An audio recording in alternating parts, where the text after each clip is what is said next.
ॐ अजाय नमः। ॐ अव्ययाय नमः। ॐ अविनाशिने नमः। ॐ अचिन्त्याय नमः। ॐ अप्रमेयाय नमः। ॐ अद्वितीयाय नमः। ॐ अनिकेताय नमः। ॐ अनुशासनप्रियाय नमः। ॐ अन्तःसाक्षिणे नमः। ॐ अन्तर्यामिने नमः। ॐ आनन्दाय नमः। ॐ आत्मस्वरूपाय नमः। ॐ आङ्ग्लभाषाविदुत्तमाय नमः। ॐ ईश्वराय नमः। ॐ उदारहृदयाय नमः। ॐ उत्साहवर्धकाय नमः। ॐ एकस्मै नमः। ॐ ओंकारविदे नमः। ॐ करुणासागराय नमः। ॐ कर्मपरायणाय नमः। ॐ कालातीताय नमः। ॐ कैवल्यस्वरूपाय नमः। ॐ कृतात्मने नमः। ॐ कृतकृत्याय नमः। ॐ गीताज्ञानयज्ञप्रचारकाय नमः। ॐ गुरवे नमः। ॐ गुणातीताय नमः। ॐ ग्रन्थकृते नमः। ॐ चिन्मयाय नमः। ॐ चिन्मसंशयाय नमः। ॐ जगदात्मने नमः। ॐ जगत्साक्षिणे नमः। ॐ जितेन्द्रियाय नमः। ॐ जितेन्द्रियाय नमः। ॐ जीवब्रह्मैक्यविदे नमः। ॐ जीवन्मुक्ताय नमः। ॐ जीर्णमन्दिरोद्धारकाय नमः। ॐ तपोवनशिष्याय नमः। ॐ तपस्वी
चिन्तकाय नमः ॐ सत्यसङ्कल्पाय नमः ॐ सन्तुष्टाय नमः ॐ साधवे नमः ॐ सुमनसे नमः ॐ सुहृदे नमः ॐ स्थितज्योतिषे नमः ॐ स्थितप्रज्ञाय नमः ॐ क्षमाशीलाय नमः ॐ ज्ञानमूर्तये नमः ॐ ज्ञानयोगिने नमः ॐ ज्ञानतृप्ताय नमः ॐ नित्यशुद्धबुद्धमुक्तस्वरूपाय नमः ॐ नित्यशुद्धबुद्धमुक्तस्वरूपाय नमः ॐ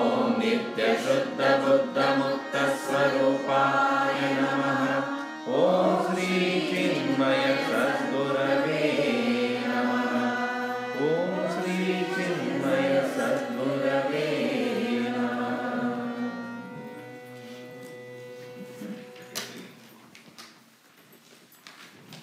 It doesn't start any singing, right, in between? No. Just running. Is yours?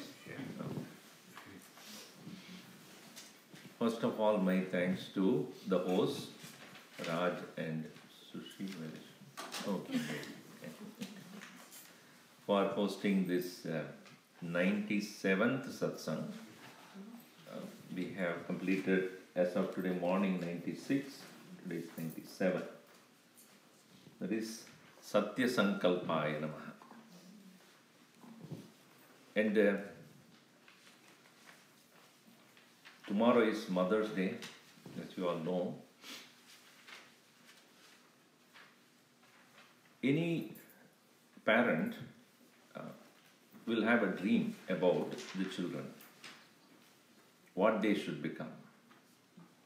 And they insist also. What they couldn't accomplish, they will try to accomplish through the children.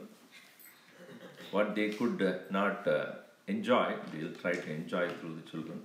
And that is natural. It is the same with the Guru and Shishya also.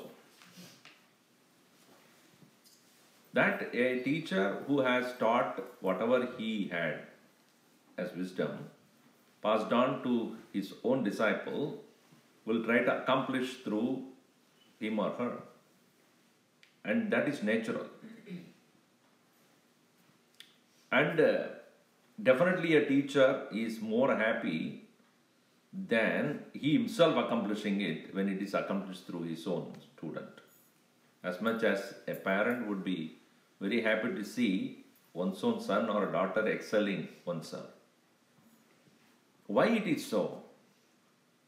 That we are able to enjoy more when it is our own offspring or somebody's disciple. Not necessarily some stranger, somebody else is doing it, we are not that happy. But moment we relate with the person as one's own son or as one's own daughter, we are able to enjoy more. Why is it so? It is because one sees oneself in the other person. The parents are able to see oneself in the child. And therefore there is no unhappiness or competitiveness. Right? So when I do not see myself in the other person, I become afraid of that person, jealous of that person, and unhappy if that person accomplishes more than me. The vision of Vedanta is that when a person sees oneself in everyone, will there be any unhappiness ever?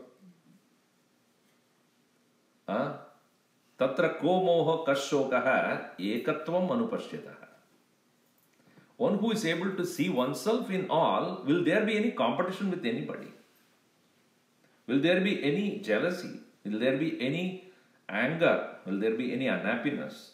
Everybody's accomplishment is one's own accomplishment. That is how our Gurudev was. Even as his own disciples, some of them left him, he did not say that, such a person, how can he go or how can she go? After all, what can they do? They do the same thing. If he or she accomplishes more than me, I'll be more happy. That universal vision he had. And it is obvious that anyone can plan, but it need not be the same way what we plan. We can plan. Every child, as I said, every parent has got a great dream about one's own children, but it not necessarily it will happen. Man proposes and then God marries. No. Man proposes and God disposes. Disposal service he does. And somebody says, man proposes, everybody composes. Decomposes. One person was at home, he was playing his, organ. What is that? Keyboard. No, not keyboard. This huge thing. Piano. Huh? Not that. Piano. He was playing piano. Suddenly there was a knock at the door, and he opened the door, and there was a police officer saying that, I got a call that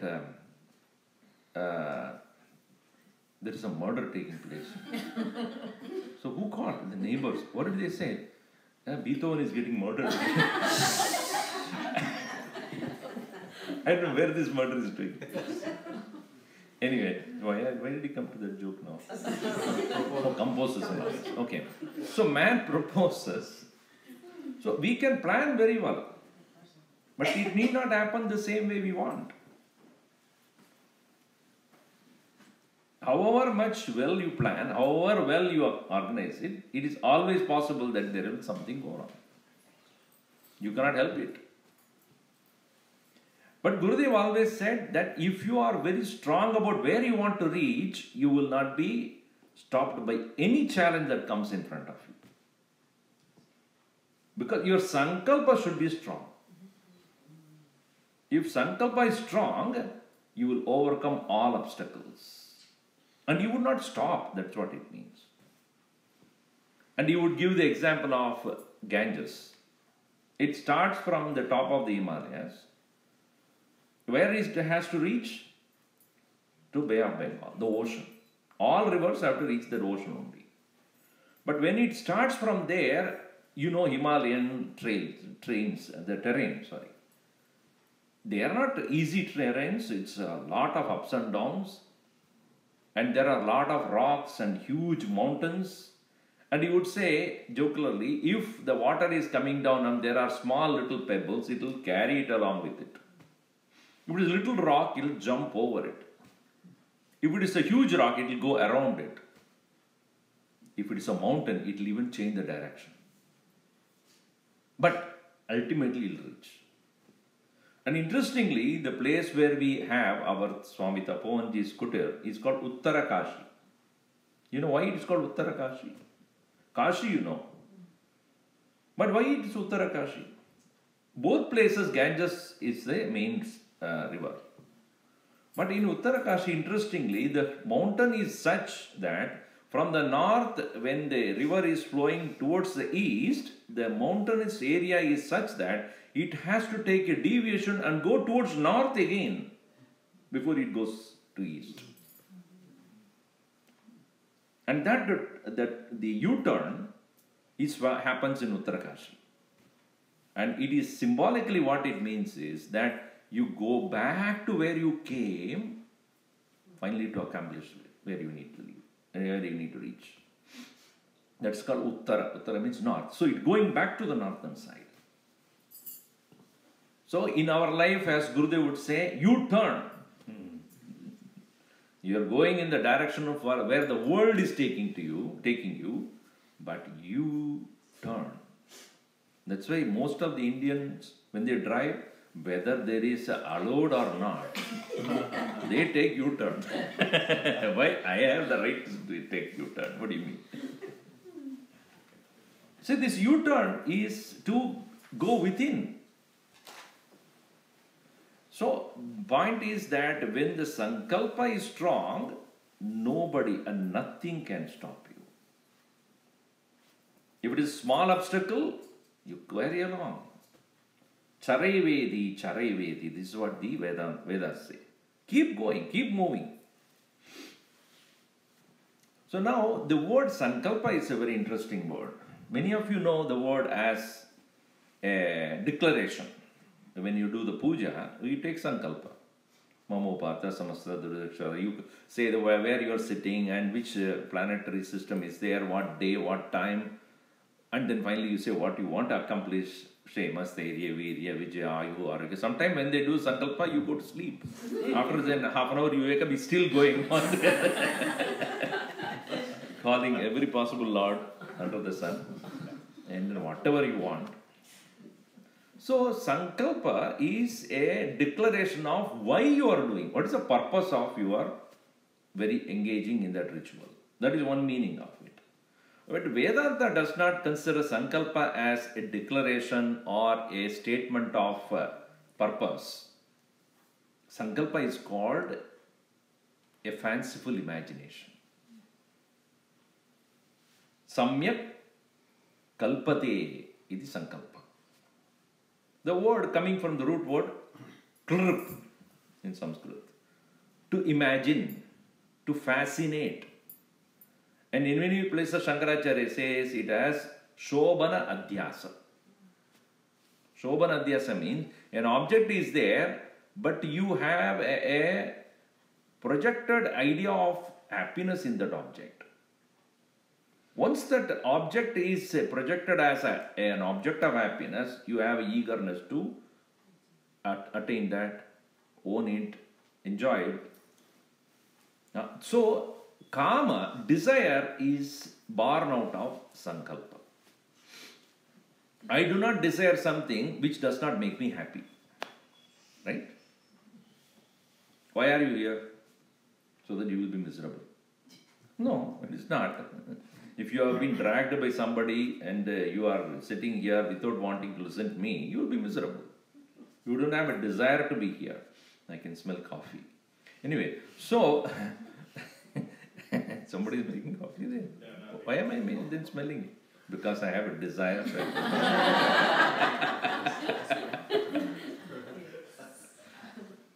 So if I have imagined that coffee can give me happiness, then my eyes will look for Starbucks anywhere I go. Isn't it? So, first thing is sankalpa. So, there is a statement in Mahabharata also which is half quoted. He kama janami te moolam sankalpat kila jayase. O desire, I know your root. You are born out of sankalpa. Adana sankalpayashyami tato tvam na bhavishyasi. If I don't allow sankalpa, then there will not be desire. If I see an object, that object is not going to add happiness to me, then I have no desire to proceed further. Why do we imagine? Why do we have this fanciful idea? Because I am not happy presently. Therefore, I seek happiness. And anything that can make me happy, I will go towards that. So, sankalpa is born out of ajnana. Anyway, so point here is that in chapter 6 itself, Krishna says, sankalpa prabhavan karman sarvan partha manogatan. Anything that is born out of sankalpa will create desire. Sankalpa prabhavan karman. So, here in this context, Gurudev also had sankalpa. Nobody in this world ever will remain without having a desire to accomplish something. But is it for oneself or for the world? That's the question. Krishna himself makes it clear. Dharma aviruddho bhuteshu kamosmi bharadarshava. Any desire that is not against dharma is me. So Gurudev also had sankalpa. What sankalpa? That I shall give this knowledge to maximum number of people. Today morning also we were talking about Sarva Hita Chintakaya. So his sankalpa was not personal happiness. His sankalpa is maximum happiness to maximum number of people. Is it not? The motto of Chinmaya Mission. That is also sankalpa. And when you have this universal happiness as your goal, Bhagavan will be standing next to you to accomplish that. That is the reason why Mahatmas, when they take sankalpa, nothing can come on their way. Because the Lord is standing, come on, do it, I am there with you. Who can stop it? So when we take sankalpa to do anything, Ishvara Prityartham, we add that part, isn't it? Kyun karte hain? Why are you doing that? Then you say, Srema Sairya Virya Vijaya, all those things. Ishvara Prityartham Aham Karma Karichye. Bhagavan ki Ashirvad say, from his kripa, for his grace, I am doing this. So when you add business partner Bhagavan, you will definitely accomplish that. But Bhagavan will not become your partner unless it is selfless. So any selfless sankalpa will be made sure to be successful. And that is the reason why Mahatmas, when they take sankalpa, it will never go unaccomplished. So one meaning of Satya-samkalpa means one whose sankalpa always is accomplished. Jiska sankalpa Satya ho raha hai, definitely it will become Satya. This is one meaning. Satya-samkalpaaya. One who, what is the meaning that is given here? To him who has conviction. Not convicted. I have a lot. So somebody asked, one person newly joined a job. Somebody asked him, are you a very responsible person? Because we want responsible person to be in the job. Are you a responsible person? Of course I am. In the previous job, whatever went wrong, everybody told me that I am a responsible person. Okay, never responsible, I know.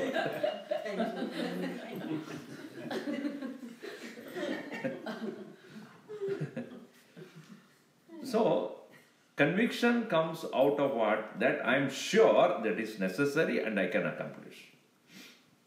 So Gurudev was a person who could take sankalpa and make it happen, is because he said, Narayan hai mere paas.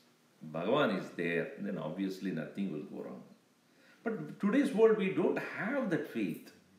When we take something, first thing is doubt. First step itself, we don't do it. But when we put these, Gurudev used to give this example of a person getting into a train with a big luggage, and when after having got into the train, he's still carrying the luggage on his head. What do you call him? Why don't you put it down? No. It is my luggage. I know that it is your luggage. You don't need to carry on your head when you are inside the train. Why? The train is carrying you. As much as it is carrying you, the luggage also it will only carry. Why do you need to carry that? So we are not able to unburden because we are not sure that Bhagavan will carry this for me. Bhagavan himself says, Ananyas chintayanto mam ejana parivasade tesham nitya viptanam yogakshemam vahami. He says, I am carrying it. If you don't have faith, then you will not give it to me. We are not able to let go and say, Bhagavan, it is up to you now. But that doesn't mean you should not do what you are supposed to do. Many people, oh, Bhagavan, मैं इतना श्रद्धा रखता हूँ, मैं कुछ नहीं करता हूँ. You cannot do that. You can give only what you can't do. What I cannot do, I give it to the Lord. When you can do, the Lord says, you have to do it. I don't want parasites here. Gurudev always says, I'm not a donkey to carry your people. I will carry what you cannot accomplish. So, Satya-samkalpa means one who has the clear vision of what he needs to accomplish, number one. Number two, he has the strength to accomplish that with the help of the Lord. And whenever there is an obstacle that comes on the way, he is able to let go for the Lord to take care. And this third one is what we always lack. Even after I give up, I hope he takes care. We have a doubt also. Once in a while ask him, are you really taking care of it? In Tamil there is a statement, so, Arasan andru kolvan, Devam nindru kollum. How many you know Tamil? Anybody else understood that? So I can bluff anything. No, you don't understand what. The king will do at once, the God will wait. You cannot expect him to do tomorrow. If a punishment is to be given to a criminal, the king will do right away there. A judge will do right away there. But the Lord will wait. Why does he wait? Probably, or it's possible that he will change.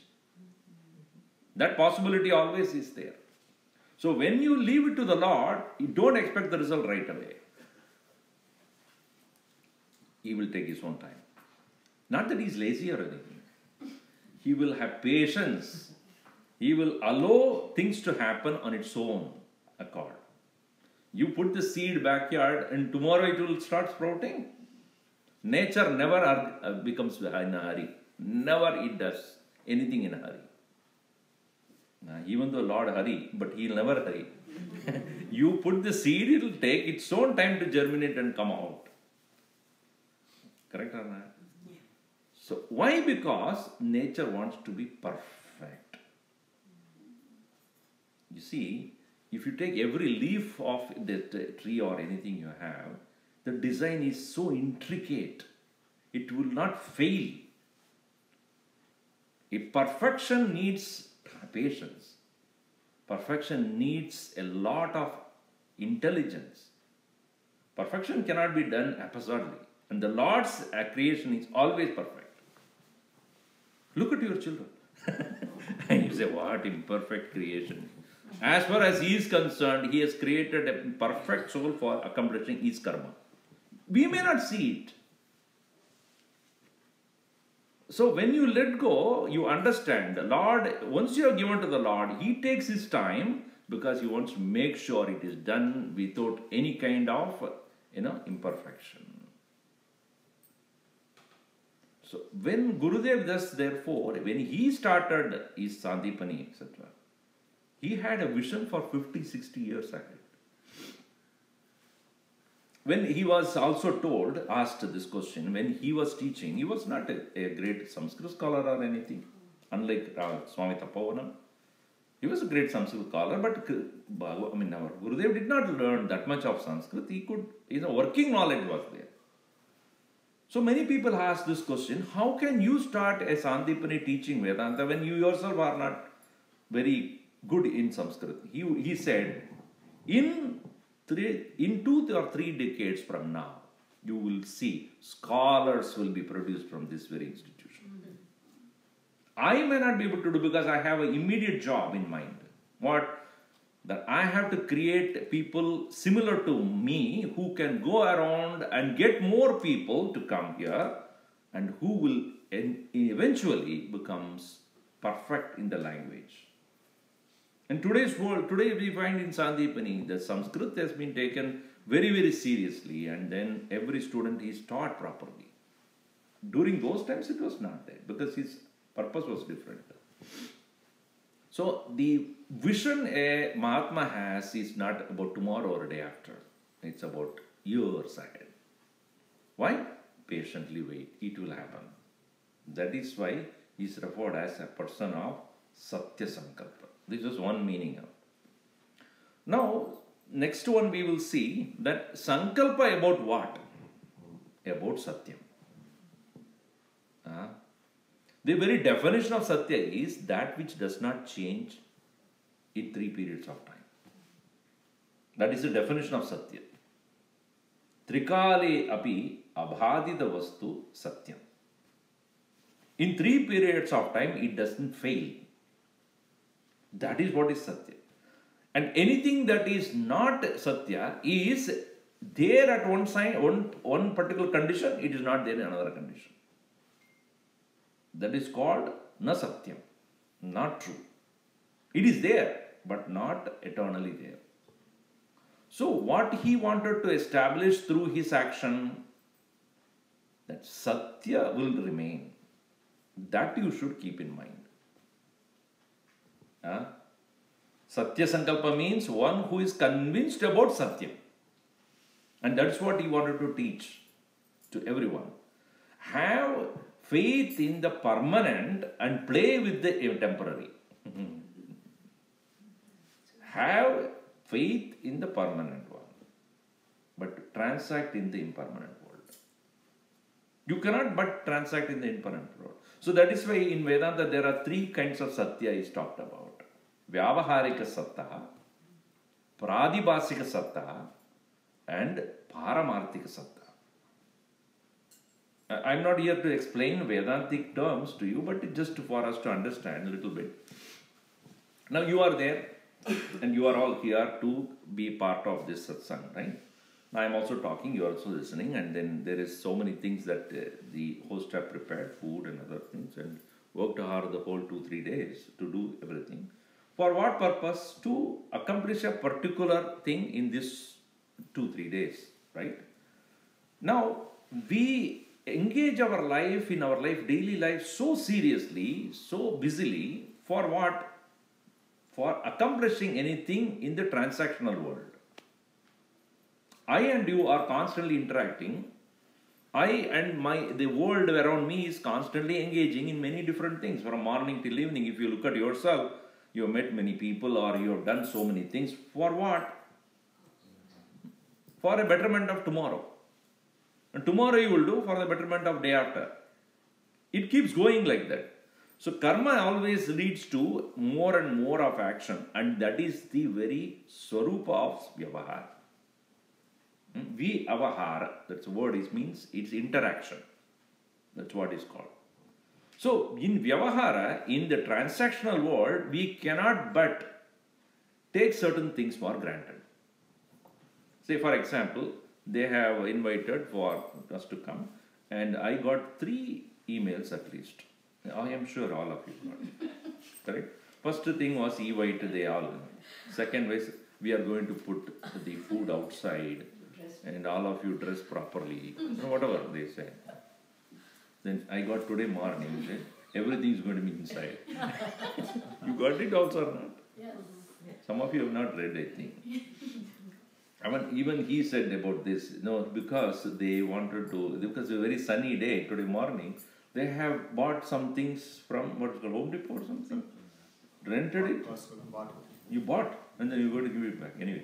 So, he has put something so that, people can sit outside and this thing, and they put, shade, etc. But what happened? There's no sun at all today.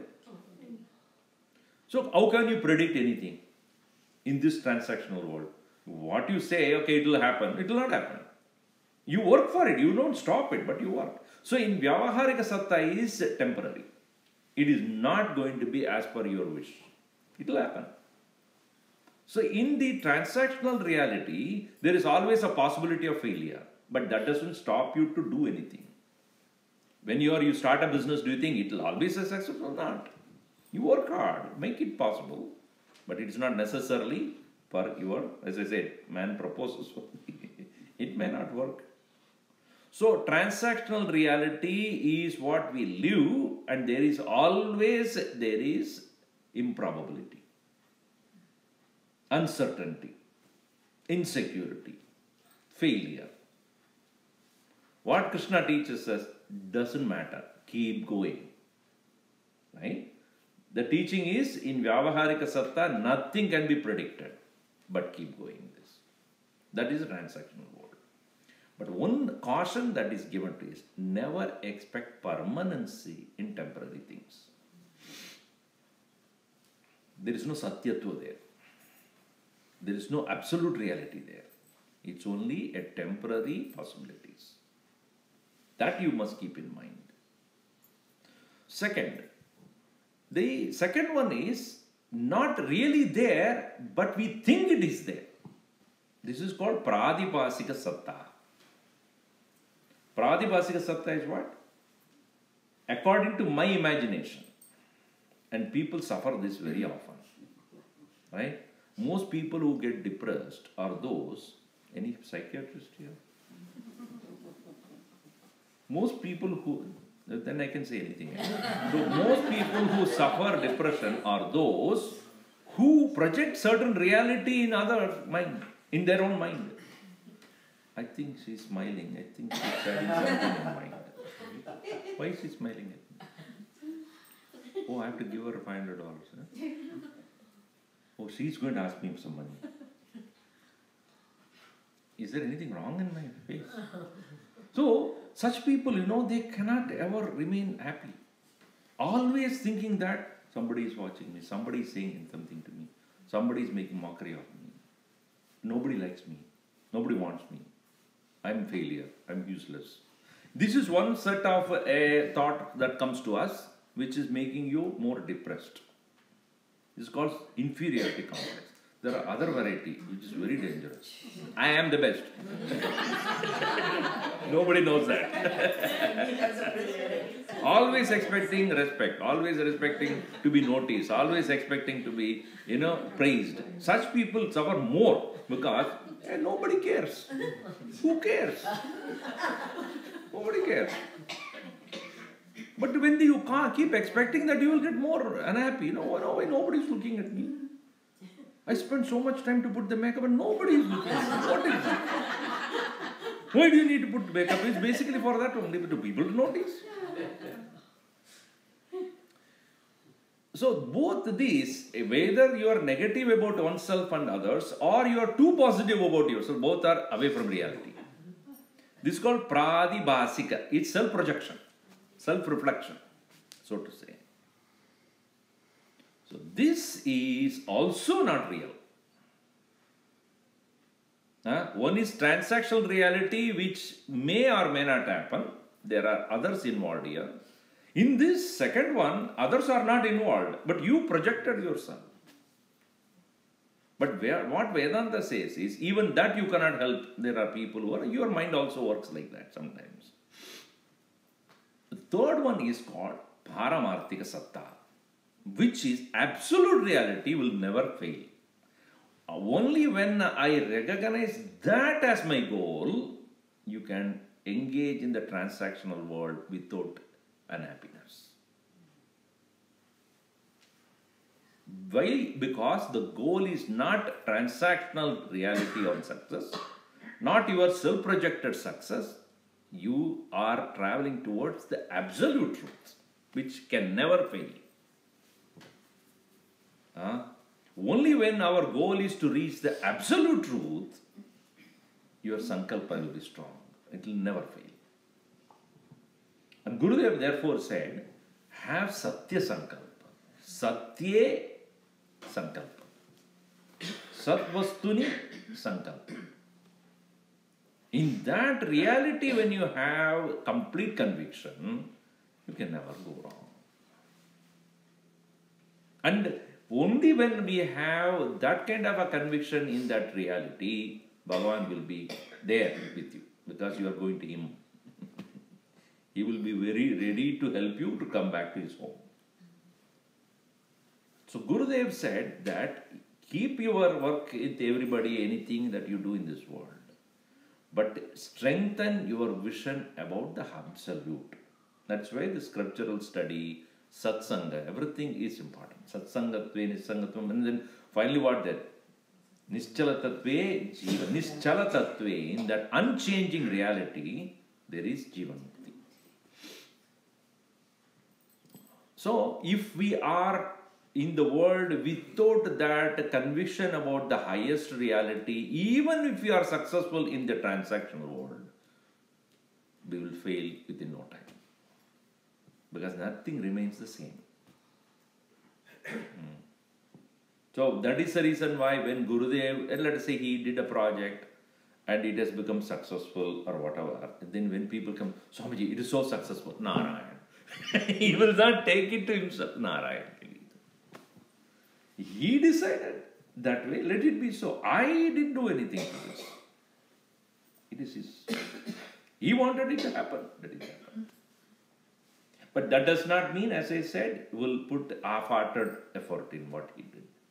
You put always 100% in whatever he did. spending maximum energy and time even though it is transactional. And that is what he taught us. Never do anything half-heartedly. And Guruji used to say, don't even do quarter-heartedly. It has to be 100%. And if you put 100%, and if it is true, you are really convinced about that, you will be sure Bhagavan will be with you. If you are unsure about yourself and you do not let go of what you cannot do, you will suffer, for sure. That's why Krishna also says, when you give your best and leave it, I will take care of the rest. Sarva dharman parityaja mam ekam sharanam. What you cannot accomplish, just leave it to me. Aham tva sarva papepyah mokshayishyam. I will make sure that you will not incur sin about your action. You will not be touched by the sin.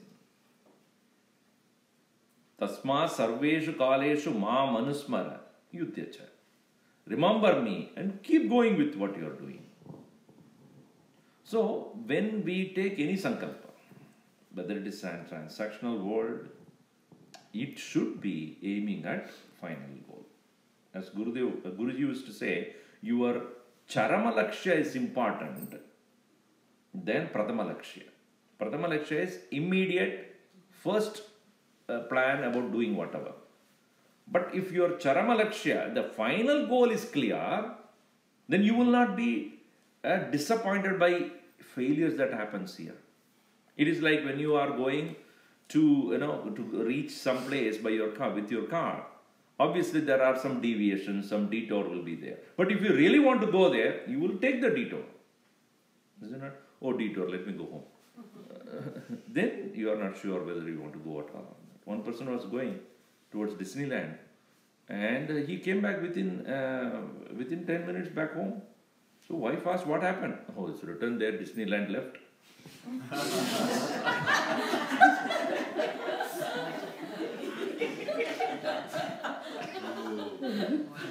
It's a poor joke, the PJs of I couldn't go back, it's left. At the drop of a hat, they will just leave it.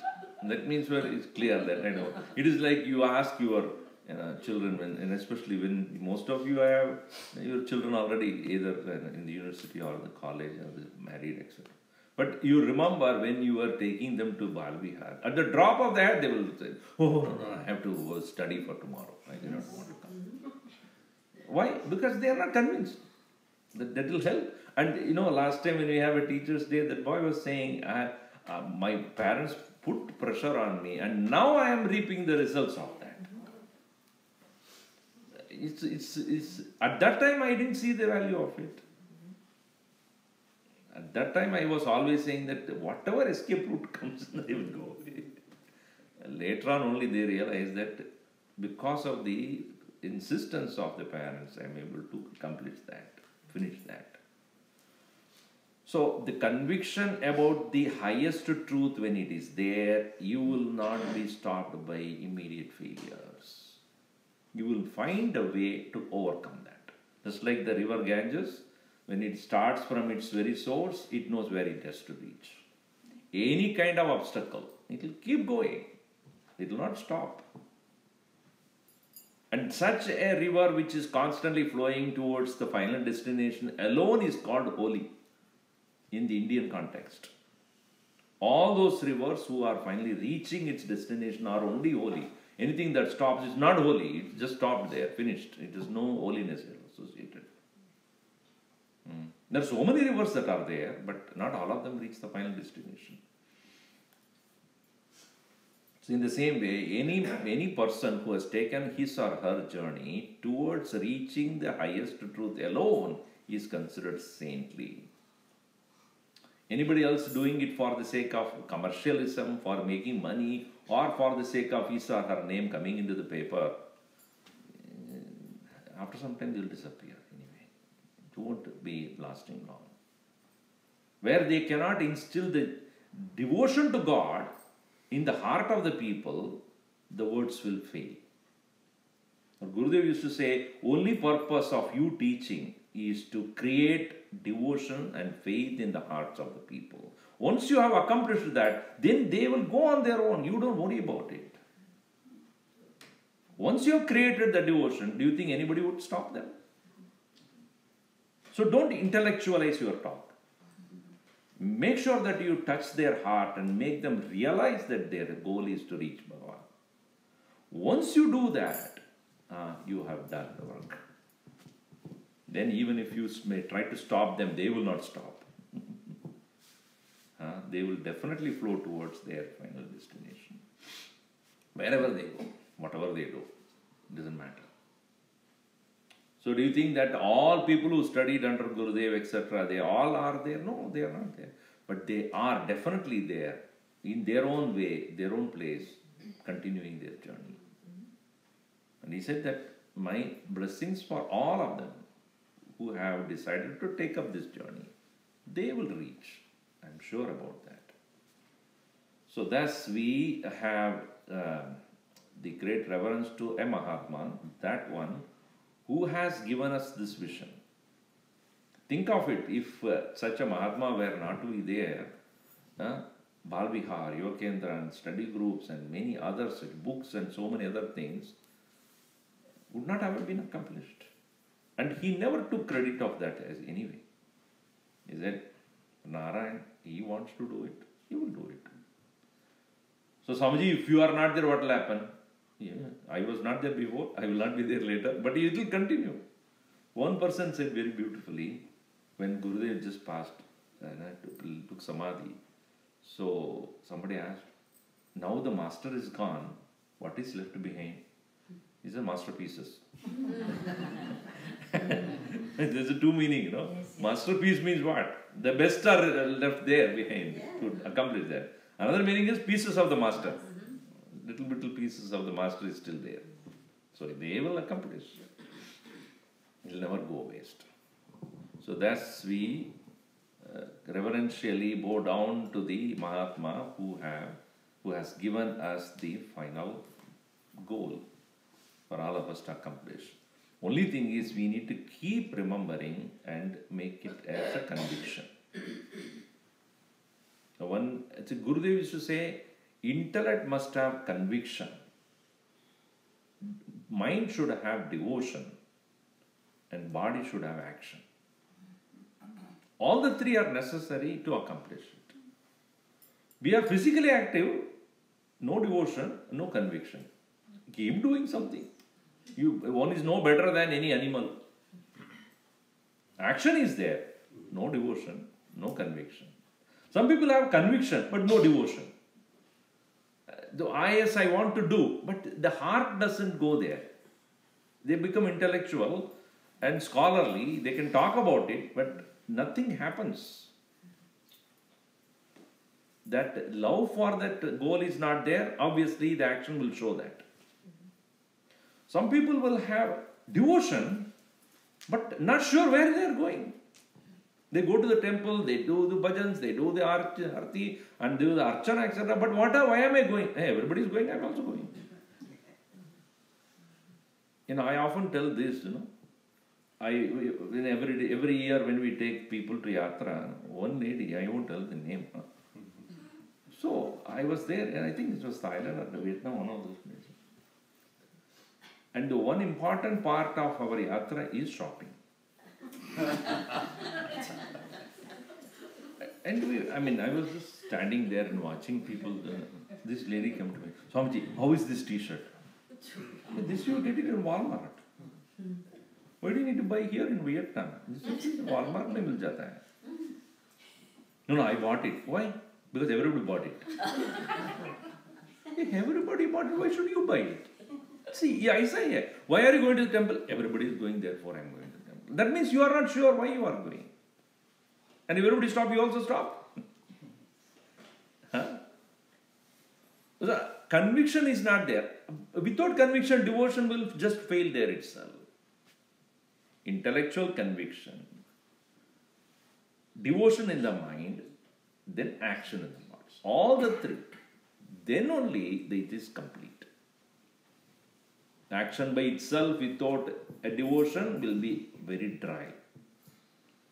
And devotion without conviction about the result, a conviction about the goal, will be just emotional outburst.